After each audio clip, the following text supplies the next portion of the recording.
Lowcountry, this is News 2's Beyond the Headlines. Moderated by Brad Franco.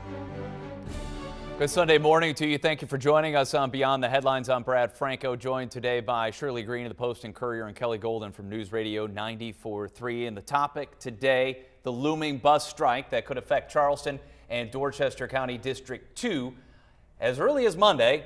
No timeline obviously given at this point. Going to start with what this means for parents and what is going through the minds of a lot of people this morning, because when you hear bus strike, you know, that's the only way your kids get into school for some on a regular basis. It strikes fear in the hearts and minds of parents. I know some parents are already reaching out to Facebook, you know, offering up rides. I understand from the state level on down to Dorchester District 2 in Charleston County have plans in place for buses to still roll tomorrow. I think things are going to be okay. Will it be a little rough of a ride? Yeah, but I think that things are going to be all right. I think the panic isn't necessary. True. I think parents have a right to be concerned. I would if I had a child in school, and I want to put some plans in place to prepare in case a strike happens. Hopefully it doesn't. But yeah, they're a big concern, and for those people who don't have an alternative. Well, the thing right now is we don't even know if the sides are talking. I reached out to the Charleston County School District, and the answer I got was, I don't have an update for you right now. So nobody knows if Durham and the Teamsters Union is even at the table having a discussion about this. You have 22,000 students in Charleston County who ride the bus. You have about 400 bus drivers. They say about 70% of them are a part of the union. You don't know how many are actually going to strike. There's a lot of unknowns out here, and it's holding our children hostage. Is it necessary? Yeah, that's what it seems like. Brad. I mean, we ought to be a little upset, I think, with the Teamsters here. And listen, I get it. We're a right-to-work state in South Carolina, and you know what that means is we have the right to work without joining, you know, someone like the Teamsters, a union. You know, unions are about dues. I don't really believe that unions are about the little guy getting paid more. But unions would say that you have the right to work, but they'd also have the right to fire you for no reason at all. Well, and guess what? When you decide to picket as a union member, you're sort of on the line there for someone else to come and take your job.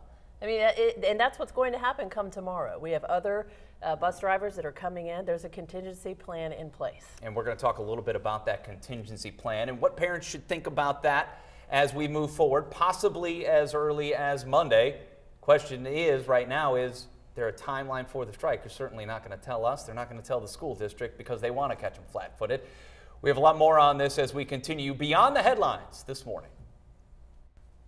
Welcome back to Beyond the Headlines on your Sunday as we talk about the looming bus strike in Charleston County and Dorchester District 2. Shirley Green for the Post and Courier and Kelly Golden from News Radio 94.3 are both here as we talk about this.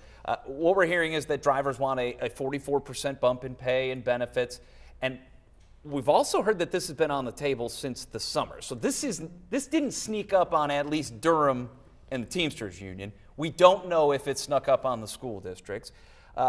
So you don't know who to be mad at right now. Right, that is what I think scares parents the most, because they have this contingency plan.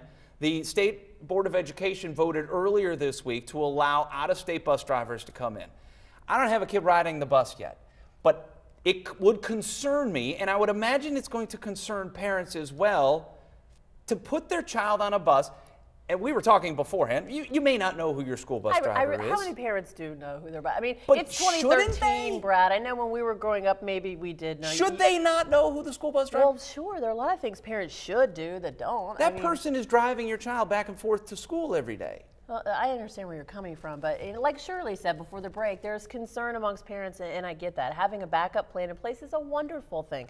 I think in the end, hopefully it'll prove to be unnecessary. I think everything's going to be okay, and the buses will continue to run. I hope we don't have a strike. I hope they negotiate and work it out. But 44%, that's quite an increase. I would love a 44% pay increase too, but because it's a private company, they're not subject to our FOIA rules, so we can't necessarily know exactly what they're making right now and what that 44% would be. Well, I guarantee you they're making more money than the private companies that run in every other county in our state, except for the three that include Dorchester, District 2, Charleston, and Beaufort. An unusual thing here is that the school district is out of their hands. You know, who are you angry at? They have given control to Durham, and they can't help us. The parents, who the parents going to talk to? Well, this also so opens up that discussion once again. You know, Governor Nikki Haley made it a point to bring this up. It was in the 2013-2014 budget request to have the entire system in the hands of the districts and not in the hands of the state. The state wants out of the busing business. They want to give control to the districts. I would imagine this is going to foster that conversation once again. I think there has to be some discussion on whether they want to do that, because it takes control away from Dorchester and Charleston County. And so maybe this is the time to talk about whether they want to take it back, whether the county wants to take it. We'll see where we go from here. We shall. And we're going to continue this conversation when we return here Beyond the Headlines on your Sunday morning. Stay with us.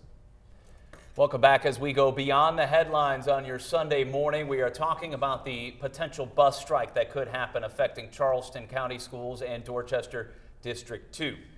Right now, we don't know if there will be a strike. We don't know if the two sides are even talking. One would hope that they're making progress to an 11th hour deal. Well, let's talk about what we do know. We do know that there's a plan in place statewide. You mentioned that before the break.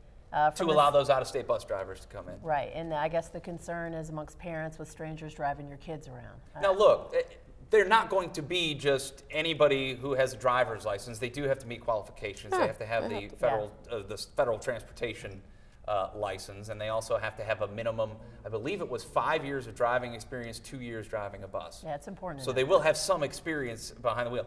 They won't have experience around here, and that is why the State Highway Patrol sent out some correspondence that they're going to have an increased presence. Police will be saturating the areas. I mean, you think about Cane Bay High School, for example. How many accidents do we hear about out there with the traffic that's out there? I mean, around some of these schools, obviously they won't be affected, being Berkeley County, but I mean, think about the traffic, because a lot of parents are saying, I'm not putting my kid on a bus, I'm going to drive them. Right. I think and if you can afford to do that, I think that's what you should do. And I think that's what's going to happen tomorrow. Right, and I think every parent now should have a plan in place. Call up some aunties, I'm one, you know, find out if they can take your kids to school. Put something in place. Shirley just put her name on the list. Shirley.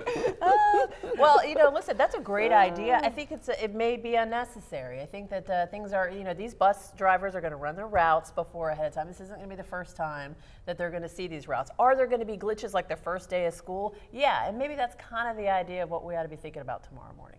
And that's the discussion that I think a lot of people are having in their homes, hopefully today, getting prepared, because the Charleston County School District held a press conference last week to talk about that. Dorchester County issued a statement saying that they've been monitoring the situation and they have a contingency plan. They didn't get into specifics about what they will be doing, but I'm sure they're in talks about extending after-school programs and things like that. Have everything in place and hoping that a strike does not happen.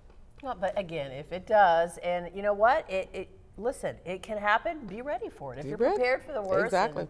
Yeah, I think everything, even if there is a strike, is going to be just fine. I think it is a shame, though, that, you know, Durham and the Teamsters and, you know, in a way, are Charleston County and Dorchester District 2's hands tied on this? I think we're sort of wondering, who are we supposed to be the most angry at here? Why has it gotten to this level? But I think they have they have a right to strike, and they have a right to request more wages if they want to. I just think that the school district and parents need to be prepared. We're going to leave it right there. Kelly Golden from News Radio 94.3, Shirley Green from the Post and Courier, thank you. And thank you for joining us here on Beyond the Headlines. Join us again next week as we go in depth on some of the stories making news in the Low Country. Make it a great rest of your weekend.